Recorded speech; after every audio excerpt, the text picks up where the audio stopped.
La tiny house, comme son nom l'indique, est une petite habitation à usage temporaire ou permanent. Dans un cas comme dans l'autre, le choix de vivre dans une tiny house dénote généralement d'une certaine quête d'indépendance. Sa mobilité permet de vivre sans attache immobilière et sa petitesse impose de vivre avec le strict minimum et ainsi d'être insoumis à la société de consommation. Plus personnellement, la tiny house a pour moi l'image d'un habitat intégré au cœur de la nature, reculé de tout, comme une cabane au fond de la forêt. Partant de ce constat, mon but ici est de proposer une petite maison propice à un mode de vie minimaliste afin de se concentrer sur l'essentiel. Mais attention, minimalisme ne veut pas dire ennui et restriction. Il s'agit ici de privilégier le confort de l'habitat à la possession matérielle. Confort rimant avec volume, la hiérarchisation des usages m'a permis de dimensionner en 3 dimensions les espaces tout en respectant le volume capable maximum autorisé de 2,55 m par 12.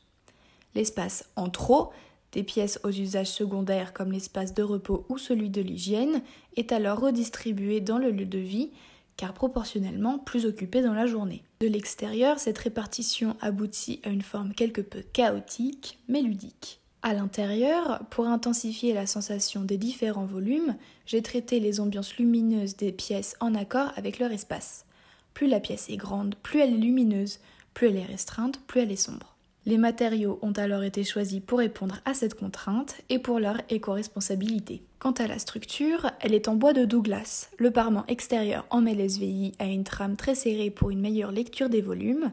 Ainsi, une analyse de l'aménagement intérieur peut se faire depuis l'extérieur. Le soubassement est revêtu de plaques d'inox polymiroir, donnant un effet de lévitation au volume enchevêtré. Certaines sont fixes et d'autres amovibles pour assurer le transport, ou pour accéder de façon ponctuelle au local technique. En effet, afin de répondre au premier critère essentiel de ce type d'habitat qu'est l'indépendance, il m'a paru primordial de concevoir la tiny afin qu'elle puisse être autonome sans s'être raccordée à l'eau, l'électricité et le tout à l'égout. J'ai donc pensé un espace technique comprenant cuve d'eau de pluie, filtre, pompe, chauffe-eau, cuve d'assainissement et batterie électrique, placés dans le volume économisé par la surélévation de la chambre et de la salle de bain. L'utilisateur peut alors positionner sa maison où bon lui semble, même sur des terrains non constructibles, car elle est dotée d'une remorque et peut donc être déplacée rapidement et n'importe quand. À l'intérieur, des procédés adaptés aux espaces restreints sont mis en place. Par exemple, les meubles sont intégrés afin d'économiser du volume, et la maison pouvant avoir la bougeotte, tous les rangements sont fermés pour éviter les accidents.